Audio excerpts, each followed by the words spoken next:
God's word, faithfully preached, is his comprehensive equipment for changing lives, delivering them from the shackles of sin, the flesh, and the world, and transforming them into useful vessels through whom Jesus can pour out his blessings. Living Seed invites you to a feast of the truth as God's servant brings to us the word of life. There are some basic issues that I want you to conceptualize right from the onset. Because when we get back to the point of application to our ministries today, you will then be understanding the basis of some of the things that I perceive God will be asking us to step into as time goes on. You will notice that in Genesis chapter 1, actually God did not make the first man to look for food. Do you notice that now? Actually, his reason to be on the face of the earth was not to look for what to eat. The truth is that what he will eat, what he will drink, what he will wear, in fact, where he will stay, the shelter, where he will stay, God treated that as fringe benefit for his man on duty. This man was provided for everything, including the house where he's going to now live. The Garden of Eden was planted by God. And all that he needed, the water that he needed, and everything was put there. So what was the man created to do? He was to simply carry God's life. Is that all right? But inside a mortal body. And just live and move about and replenish the earth.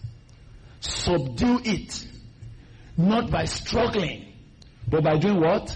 By a life that is light, that shines, which darkness cannot comprehend. I noted yesterday that when God told him, be fruitful and multiply, it was to him a means of fulfilling his ministry. Is that all right now? He was to reproduce this kind of man that carries a life that is light. And wherever they are, they will safely and completely occupy the land and subdue it and keep darkness where? At bay. Hallelujah. No, so we noted also that actually that man now had to look for food to eat was simply because something else happened to him. Who was this man that God created to exercise dominion on the face of the earth? Who was this man? He was a man in whose body the life of God. Is that all right? The very kind of life that God himself has was poured into him, the life that is light, which darkness cannot comprehend at all, but living and walking where? In a human body. I don't know whether you understand that now. So now his ministry is very simple, if I can put it. His ministry was simply to carry about what? That light that is light, and allow it to shine. And as it shines, darkness has no alternative than to do what? Than to recede and to run away and to keep at bay and be looking at you and say, God, that man is coming. That is the victory. I would like to tell you that God's concept of ministry, even today, has not changed. God is still desiring that. You will be seeing that as we go on. But maybe I should quickly share it with you. You've read some passages that say something like, it is God who works where? In us. Both to do what? Both to will and to do of its good pleasure. Can you imagine that? That we are not working. Who is working? It is God who is at work in us, both to will and to do of his good pleasure. So you'll be asking, so what's my own business about the work of God? If it is God who does the work, both to will and to do of his good pleasure, so what's my business? Just the container. So ever since the beginning until now, please note this, God is the only one that has the capacity to stop darkness. Is that all right? And he stops darkness not by any other things, but by what? But by that life that is light. He now desires that life that is light, let us do what? Create it. Is that all right? And locate it in a human life. And let him be walking about on the face of the earth and keep the place subdued for us. Do you know that life that was poured into this man was powerful? Was it powerful? It was. It was glorious because it was a shining light. It was effective because it actually subdued the earth. I tell you, it was powerful because it carried not the energy of the muscle of the man, but the energy of the life within, the power of an endless life. He lived like that. Even when God brought his wife, they were living like that. They really lived like that. And for you to know that God actually wanted them to walk, it is whatever they name anything on the earth that became the name of it. Am I right? God was empowering this man to actually be God's own designate on the earth. He was God's representative anywhere he is. And if God wanted to do anything on the face of the earth, he had to do what? He had to stand together with him. So they had a communion every day. In fact, the Bible reported that at the cool of the day, every day, God came down. They chatted. They discussed. I don't want to imagine how they discussed. But I imagine that when Baba came down from heaven, he said, oh, how is everything going? I said, fine. Everything is fine. Things are moving. Things are working wonderfully. Is there any commotion? I said, no. In fact, whenever I notice anything that looks like commotion, I just need to go there. And I suddenly see commotion. Doing what? Running away. I don't know why, sir, but that's what is happening.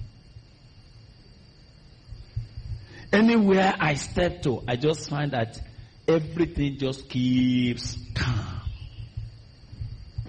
Who knows the power that is making that to happen? The power of the life that is light. Now the Bible said, but someone, don't forget that someone, the prince of darkness, he kept wondering, what can I do to terminate this?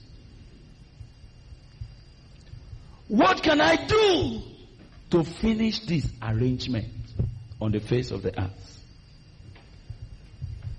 I thought that when God said, let there be light, it was for a time. And I just waited for him to finish what he was doing. Then I can go on doing my own. But now, he seemed to have placed that same light in this man. What can I do? I'd like to say to you, as far as I can understand, the first battle that man had, please, is not the battle about property. It's not the battle about the ground. The battle that I believe the devil sought out to deal with is how to terminate what?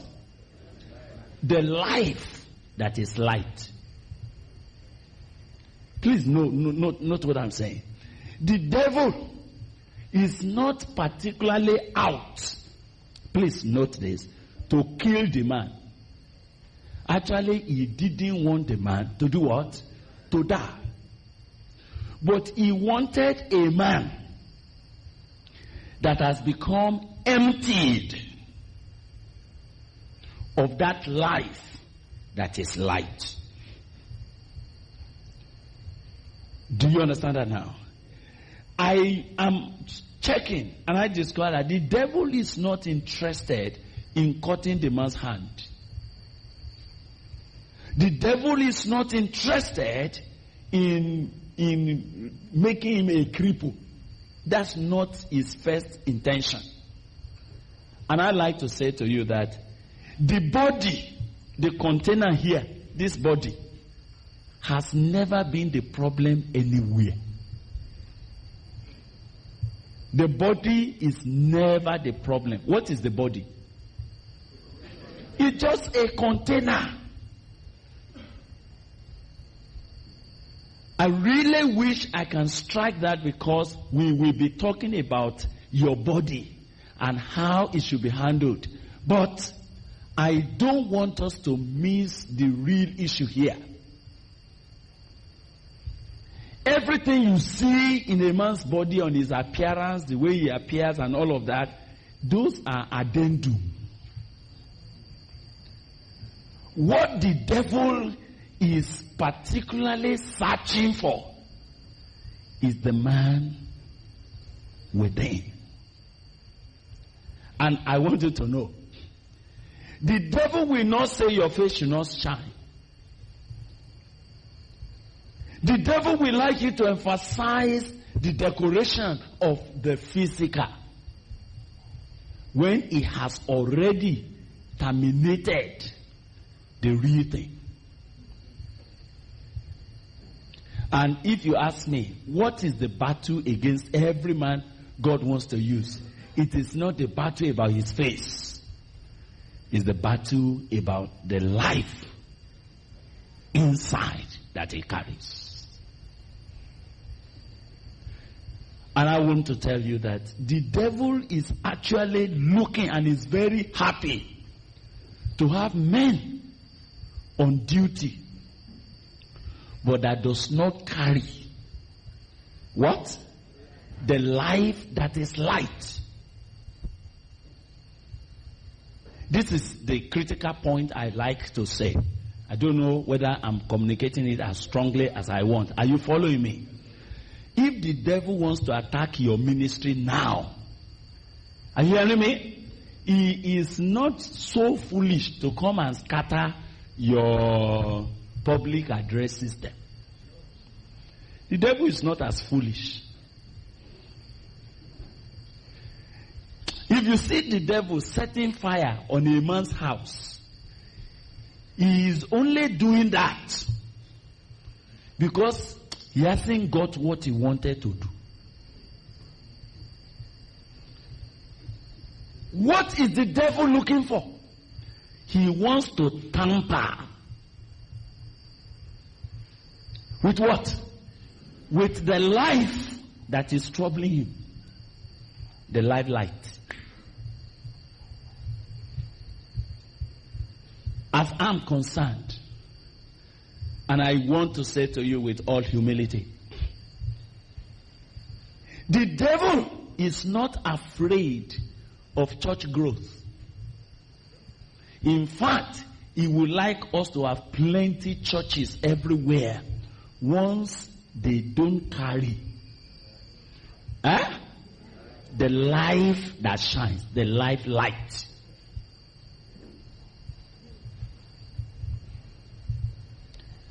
I'm praying that you will understand. He would like us to emphasize everything else in our theological training apart from the issue of the life that is light. When the woman said, God had said to us, you shall not eat it, nor shall you touch it, lest you die. The devil caught something. What did he catch? You will not surely die. You will not surely die. Two issues that are critical here. How I wish, listen, I'm saying things that I wished. It's not prayer, but I'm just wishing. I know it's not possible now.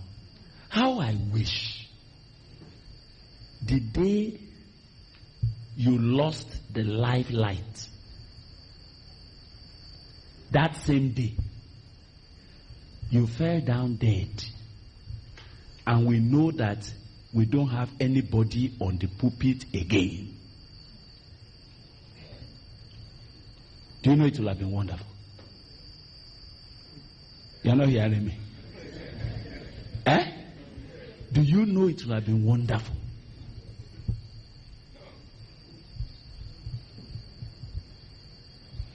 How I wish every man that doesn't have the light that is life, how I wish they are not on the face of the earth trying to do the work of God.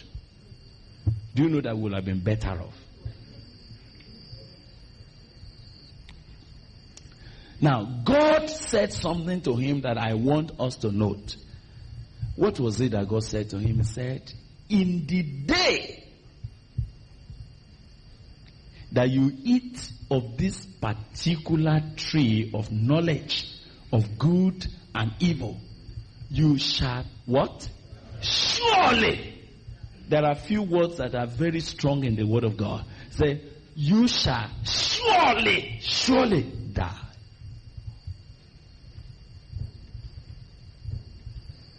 But there was a matter here, and that's where I'm going. The devil said, you shall not surely die.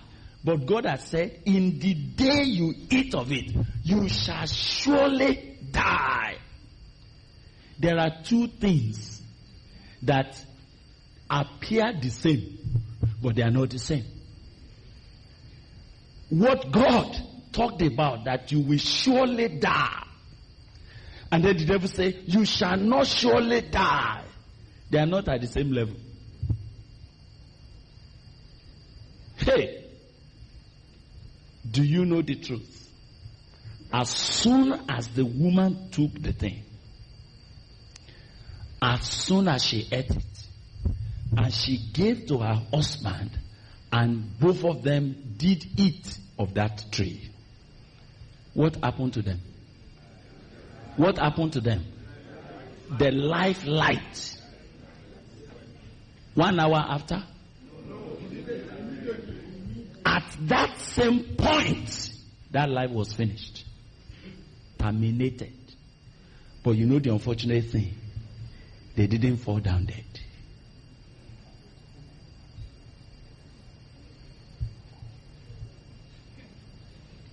Death has occurred, but the carcass is still moving around.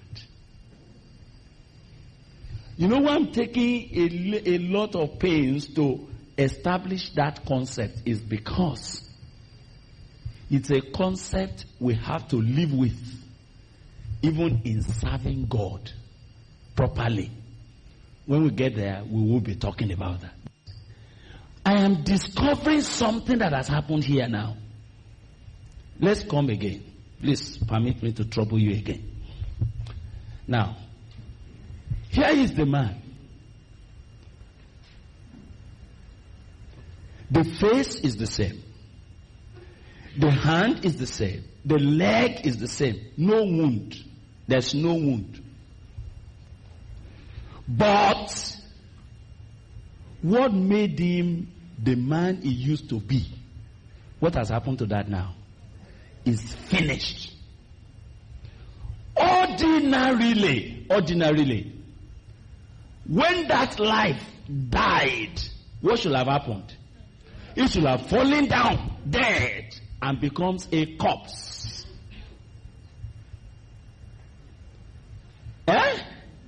But something else took over. Another kind of life rushed in. The container was made by God, meant to carry what? His own kind of life light. But that life that can exercise dominion, that life that can subdue darkness, what happened to that life now? Is dead. But then the conflict is that he is still walking up and down. This time, when darkness saw him, what happened? Darkness said, "How are you?" When all the animals saw him, they used to see something before. They used to see a glory.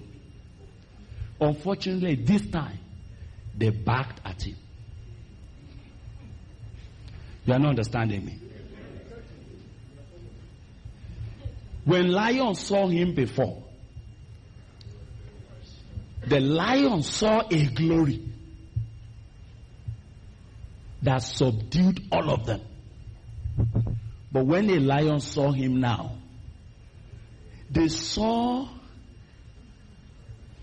a different and an empty man. And the only thing they did was to do what? Was to roar.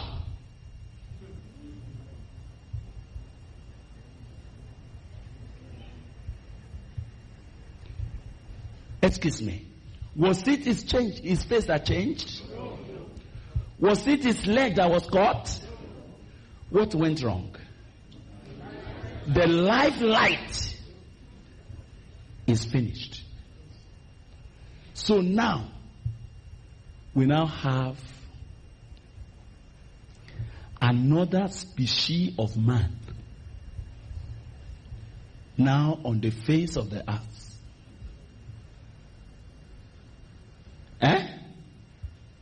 With a kind of life which we will be talking about.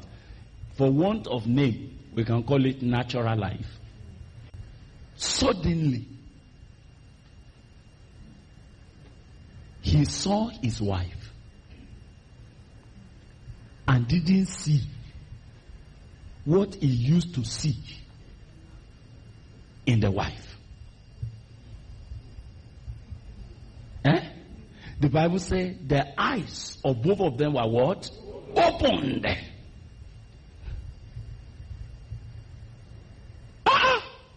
So you are this ugly, you are get away. And the woman also looked at him and said, "Whom do you think you are?"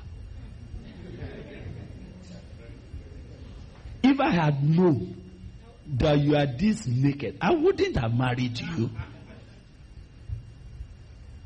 Immediately, something happened, even between the two of them.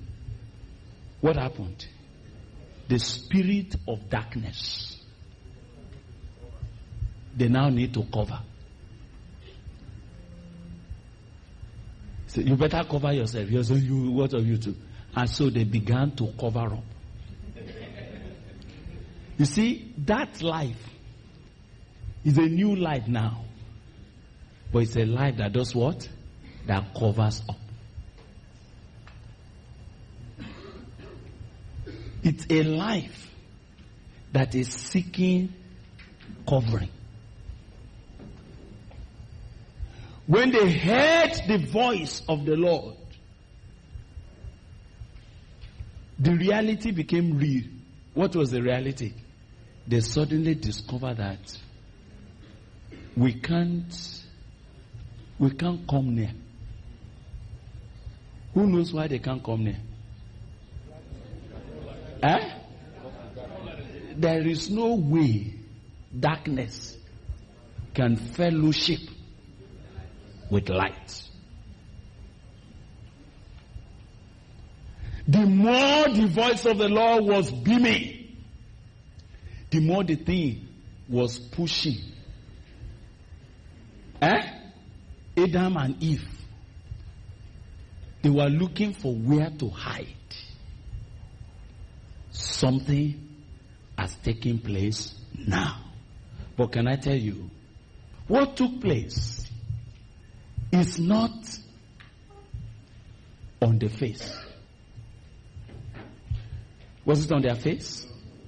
What took place is not, it has no problem with the body. The body remains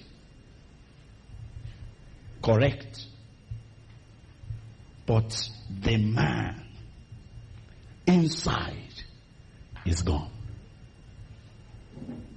Hey, have I brought you to a point? Do you understand what I've said so far? My chalk has not come. I would have drawn what I'm saying because I wish it's basic enough to understand to that point before we can build up.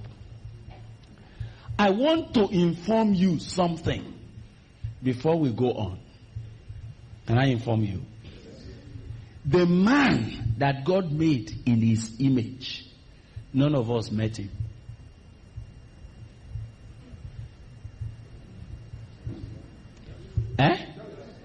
He died before we knew him.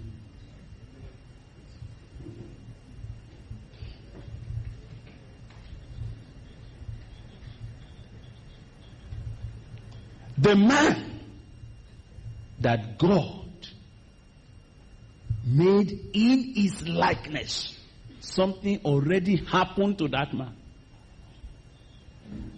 Because when you go away from that chapter 3, you will be surprised. From that verse 7, from Genesis chapter 3 verse 7, until the cross.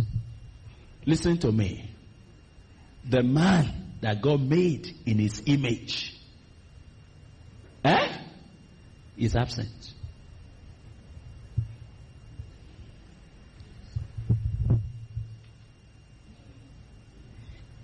Do you know that from that Genesis 3 verse 7, I can tell you the nature of the new man that now emerged?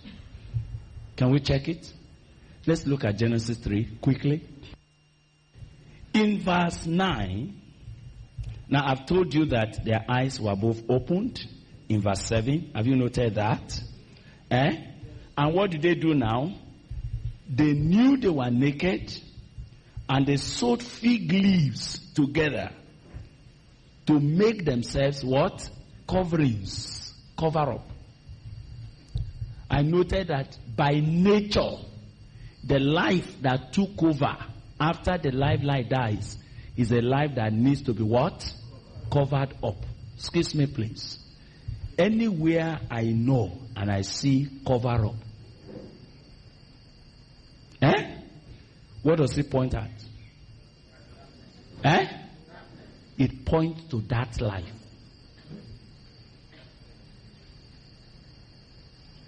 The natural life that took over is a life that loves to do what? To cover things. Likes to cover up. They were both naked and they were not what? Ashamed. But when that life takes over now, he has to do what? There has to cover something. There was shame. There was the sense of shame. You can't be who you are. Do you know that whensoever you are trying to present a different front from who you are, it's a direct manifestation of that life. Oh, you are not with me again. Are you with me again? Wherever there is a reason to cover up something, whatsoever seeks to be covered up, it points to a life that is not light. You see, anything can be used for cover up. In the beginning, they used leaves. Is that all right? And you may say, no. Is he talking about wearing physical dress? No, we're not talking of that. There's something that they wanted to cover. And is there something in your life that you are desiring to cover? You may say, no, for me, I just want to say the truth. That the truth is that is a pointer to what? To that natural life. And it's a life that, because it loves to be covered, it's a life of darkness. It's not a light life. Praise the Lord. Are you with me? Okay. Now, he said, the Lord God called to Adam and said to him, where are you? Let me ask you, what is the correct answer to that question? Where are you? I'm here. Behind the tree. That should have been the normal answer. But I wanted to see the new life speaking now. Can you see the new life speaking now? I hope you understand that when I'm using the new life, do you understand what I'm talking about now? The new old life is a difficult way to express. Thank you. Then the Lord God called to Adam and said to him, where are you? Where are you? So he said, instead of answering direct, that's the nature of this new life that has taken over. I'm just trying to show you. I wish I can go on showing you that over and over. Where are you? I heard your voice in the garden. And I was afraid because I was naked and I hid myself. Who has noted how many eyes in one Bible verse there? How many eyes? I heard your voice. Incidentally, when you read the Bible from Genesis chapter 1 up to this time, the word I has never been used.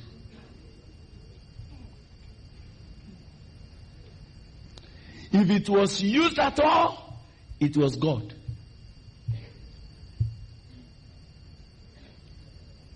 Are you understanding?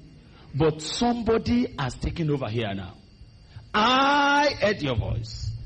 I hid myself. I did this. And I was afraid.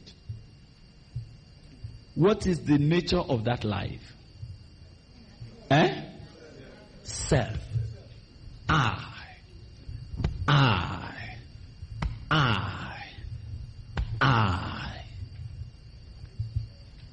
A life has taken over.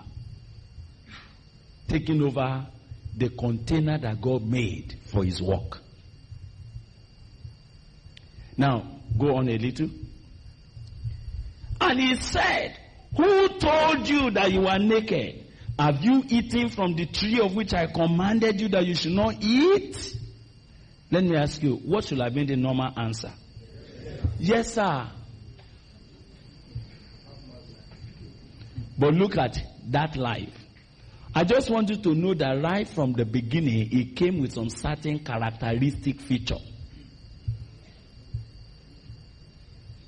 That except we are able to touch, you might not be able to understand that what God is looking for now in the kind of man he wants to use is a very basic matter I'll talk about. But I wish we can study this a bit. Did you hear him answering? What was the answer? The man said, the woman whom you gave to be with me, she, are you seeing the emphasis now? The woman whom you. So you see, if you are going to blame somebody, you must remember, you gave to be with me. She. My question is that, why was that she needed to be repeated? After all, you say the woman. Why do you have to bring she again? Gave me of the tree, and I ate. I had no alternative. I had no choice, no only choice. Since the woman whom you gave to be with me. Has he answered the question? What did you notice about the nature of that man that has taken over now? Is always shifting the blame. He will never accept responsibility for his own mistake. You know why I'm dealing with this? I want us to be able to look what kind of life. You know, I've told you that the issue is not your own face. Just as it was not the face of Adam. The issue is not your stature. The issue is not the leg. That's not the issue. The issue is the life. What kind of life is this? Did you notice that you are generally argumentative?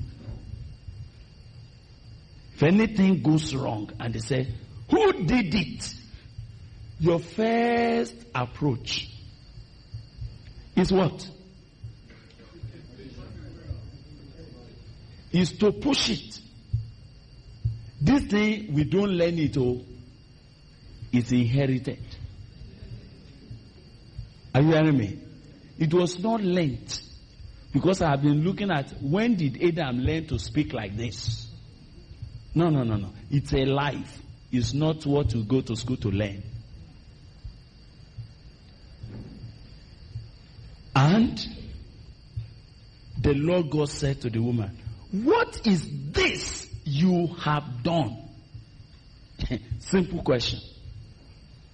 What is this you have done? And the answer will have been, I gave it to my husband, sir. That's what I did. But look, the woman said, the serpent. Do you notice that in all their discussion, none of them had apologized?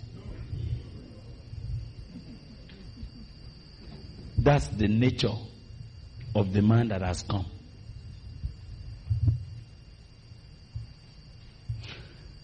Do you know that at the end of the whole matter,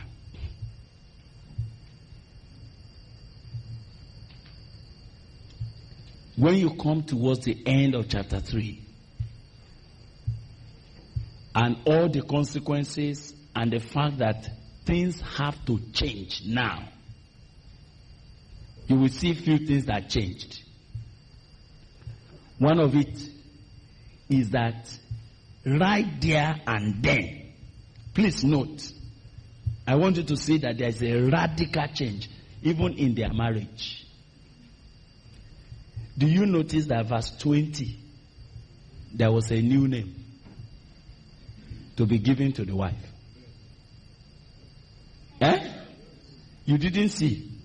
Did you see verse 20? What did you see there? And Adam called his wife's name Eve. My own question is, why? But there was a name before. What was he called her before? Woman. And what's the meaning? Because she was taken out of man. Thank you now. Yes. But now, she has to be on her own. She needs her own identity. She's no more the bone of my bones now. She's on her own. Let everybody bear his own name. And you will see that from that day, the woman lost something in the man. From that day, the woman is only relevant as long as she has produced children.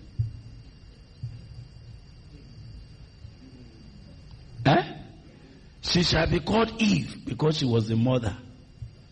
That's all. And do you know that it's a terrible problem?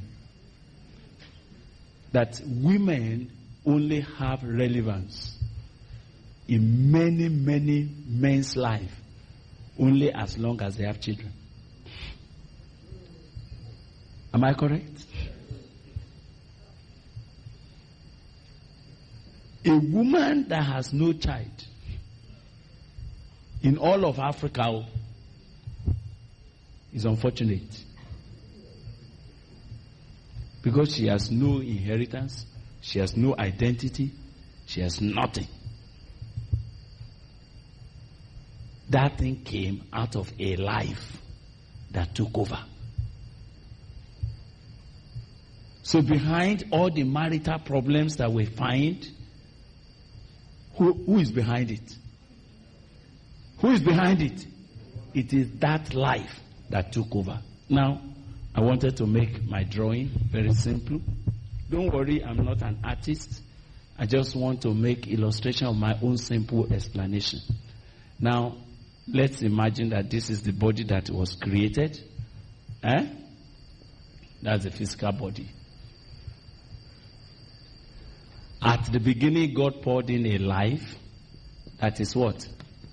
That is light. The light that shines. When what happened, I want you to note that what happened was that something like this took place. And another life came in. But the body remains what? The same. I will tell you that by the time you come to chapter 4, they say, and Adam knew his wife. And they produced children. By the time you come to chapter 5, the Bible was dealing with the genealogy. And the Bible said, in the day when God made them, male and female created he them. In his own likeness made he them. But then the next Bible verse says, let's read it. Chapter 5. This is the book of the genealogy of Adam. In the day that God created man, and I'm touched. Why did they have to say, in the day because that was very important in chapter 2. Is that all right? He made him in the likeness of God. He created them male and female and blessed them and called them mankind in the day they were created. Then, and Adam lived 130 years and begot a son. In what? In his own likeness. After his image. I'm wondering why this emphasis? That's to show you that the image that he is now producing, is it in the likeness of God? In whose likeness now? In Adam's own likeness. So when you read 1 Corinthians 15, it says, as we bore what? The image of Adam, of that which is earthly. So can I remind you now that right from then, now in my mind I'm asking, the Bible says Adam knew his wife and conceived and bore Cain. And suddenly, Cain and Abel, they wanted to make sacrifice. And the sacrifice of Abel was seemingly acceptable, and his own was not. And the next thing he did was to do what? Was to call his brother aside to a corner. And what did he do? He killed him. Now I'm asking you a question. Who taught Cain to do that?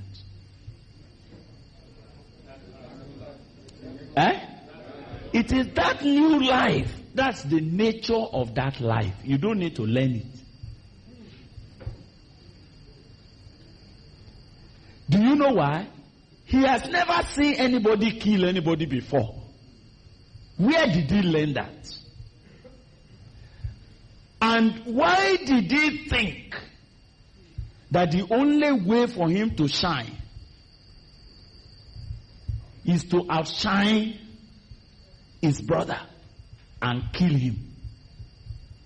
Now we talk of Cain, he killed his brother. But I'm asking a question. Do you know that in those days, when everything looks simple and primitive, maybe that is the only expression he knows on how to quench any other person that compares favorably with him? Now, let me ask you. What do you think happens when that young pastor under you happen to lead Sunday school? And the people say, wow. So there's a man like this? We thank God. This, he has the word of the Lord. In fact, if not for him, my service today will have been useless. But for that Sunday school that young man took, praise the Lord. And you heard, you are the senior pastor. What happened? That it is something inside of you did not leap for joy. The only thing that rose, even though you are smiling, because I'm telling you that it's not the question of the face. There was nothing, the devil is never looking for the face. You smile, praise God. But there was something inside that said, then next week, let him go to the village.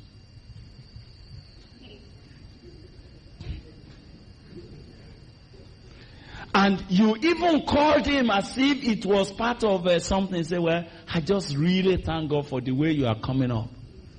There is a work somewhere in the village that I just think that you should go and do. Why did you do that? Who told you to do that? To kill him. To kill his fame. To kill that opportunity.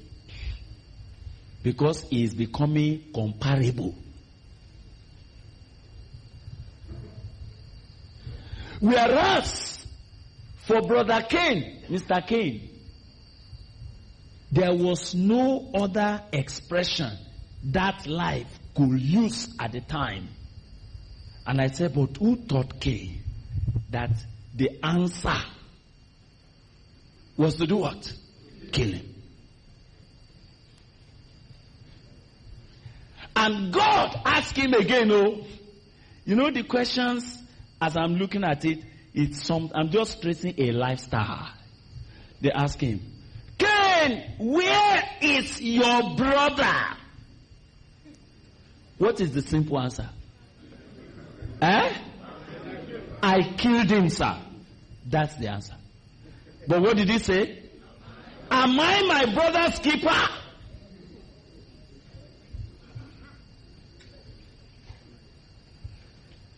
If you are looking for him, look for him. Now you are saying, But as far as I'm concerned, I'm not just saying actions. What am I saying? A lifestyle. It's a life that is beginning now to manifest what it really is. And the question I don't want us to go away from here is to be able to trace. Could this be the kind of life that up till now I am doing what? Carrying about?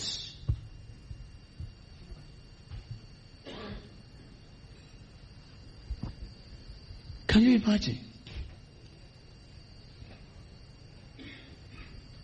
So I noted that life as a nature is envious. Did you understand that now? You don't learn it.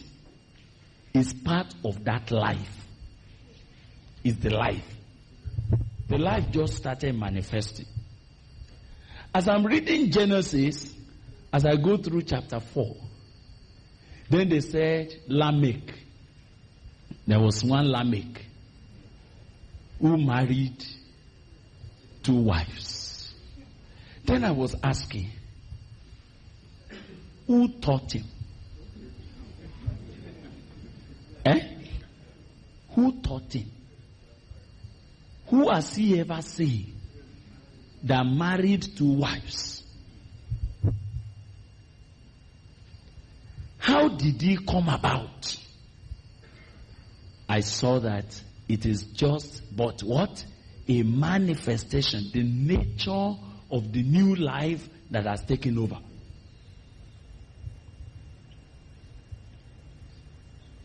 Hey, am I saying something that confused you? Are you with me a bit? I want to ask, as I stop, at least for now. We will continue tomorrow. But I want us to be able to pray together, just on a short note, before I let you go. This has been Living Seed. For further enquiry or counsel, contact P.O. Box 971, Boko, Benue State, Nigeria. Telephone numbers 0703 0363659, 0808 5150 610. Email address lsmedia@livingseed.org, or visit our website at www.livingseed.org. See you next week.